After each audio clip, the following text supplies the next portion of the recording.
भ्रष्टाचार के सफेद कफन में लिपटा मगध विश्वविद्यालय रोज एक नया इतिहास लिख रहा है। यूं ही नहीं मगध विश्वविद्यालय बन जाता है। आरक्षण घोटाला, मेगा सूची घोटाला, नामांकन घोटाला, स्पोर्ट्स कोटा घोटाला, डेवलपमेंट घोटाला, डिग्री के नाम पर हर टेबल पर पैसे मांगने वाला घोटाला, और अब इन सब घोटाला के बाद एक और घोटाला का नाम इस लिस्ट में शुमार हो गया है।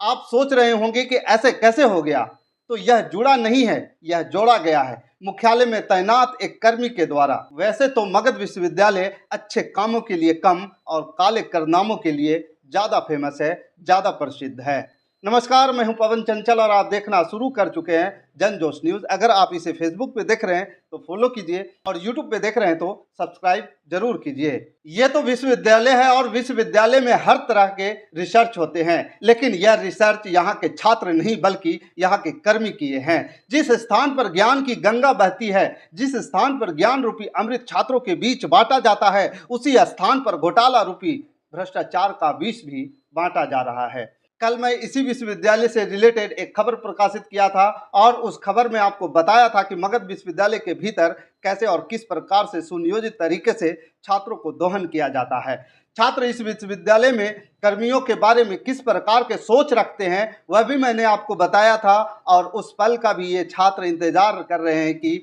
कभी तो कोई रहनुमा आएगा जो इस मगध विश्वविद्यालय को दलदल से निकाल करके बाहर रखेगा। खैर, इस कड़ी में आज एक और खबर मैं बताने जा रहा हूं जो एक बड़ी खबर है, और बड़ी खबर यह है कि मगध विश्वविद्यालय में तैनात कर्मी की सैलरी विश्वविद्यालय के मुख्यालय में तैनात कर्मी के द्वारा कैसे वेतन अपने खाते में ट्रांसफर किया गया, ये वेतन घोटाला कैसे किया गया, किन लोगों के संलिप्तता से ये वेतन घोटाला किया गया है, और इस वेतन घोटाला में उस कर्मी के ऊपर जो अपने खाते में, जिसके खाते में ट्रांसफर किया गया है, किसका किसका उसके ऊपर हाथ है, वो भी चर्चा करने का प्रयास करूंगा। सबसे पहले मैं आपको ये बता दूं कि जितने भी कामगार, मतलब कि इस दुनिया में जितने भी लोग हैं काम करते हैं तो कुछ उम्मीद करते हैं कि उस काम के बदले उनको कुछ पैसे मिलेंगे, और उस पैसे से अपना जीवन यापन, घर परिवार का खर्च उठाते हैं। अभी काम करने वाला व्यक्ति यह सोचता है कि पूरे महीने में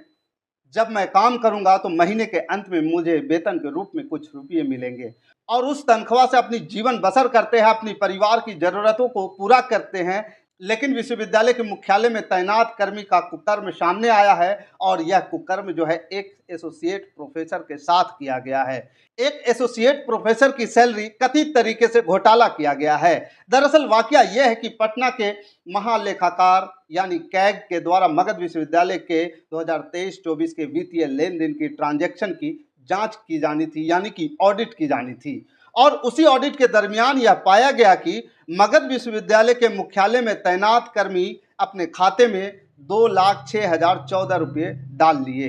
दरअसल वित्तीय वर्ष 23-24 का लेखा जोखा प्रधान महालेखाकार पटना द्वारा सभी वित्तीय लेन देन का जांच किया जा रहा था।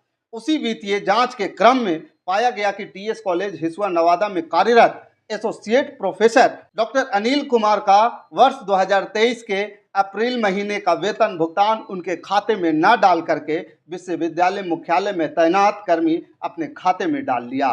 प्रधान महालेखाकार पटना ने अपने जांच रिपोर्ट में लिखा है कि वेतन भुगतान खाते में 8,51,490 रुपये थे, जो कुल 72 कर्मियों का वेतन भुगतान विश्वविद्यालय CFMS के माध्यम से सीधे इनके खाते में ट्रांसफर किया गया, तथा एक शिक्षक डॉक्टर अनिल कुमार का वेतन उनके खाते में न डाल के विश्वविद्यालय मुख्यालय में तैनात कर्मी ने अपने खाते में डाल लिया। अब सवाल यह उठता है कि यह कोई मिस्टेक नहीं है, पूरा का पूरा खाता नंबर चेंज है, बदला हुआ खाता से ऐसा प्रतीत होता है कि इस घोटाले में विश्वविद्यालय के बड़े बड़े अधिकारी भी संलिप्त हो सकते हैं, जो कि यह एक जांच का विषय है, बड़ा गंभीर मामला है। लेकिन समझने वाली बात यह है कि मगध विश्वविद्यालय के कर्मी क्यों आए दिन इस प्रकार के काले कारनामे करते रहते हैं।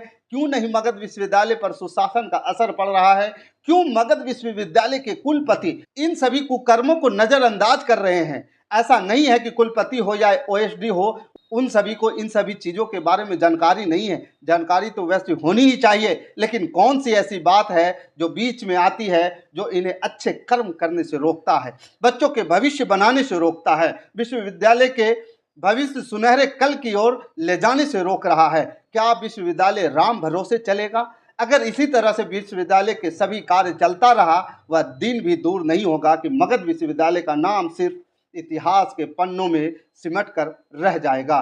बाकी इस तमाम सवालों के साथ इस खबर में इतना ही।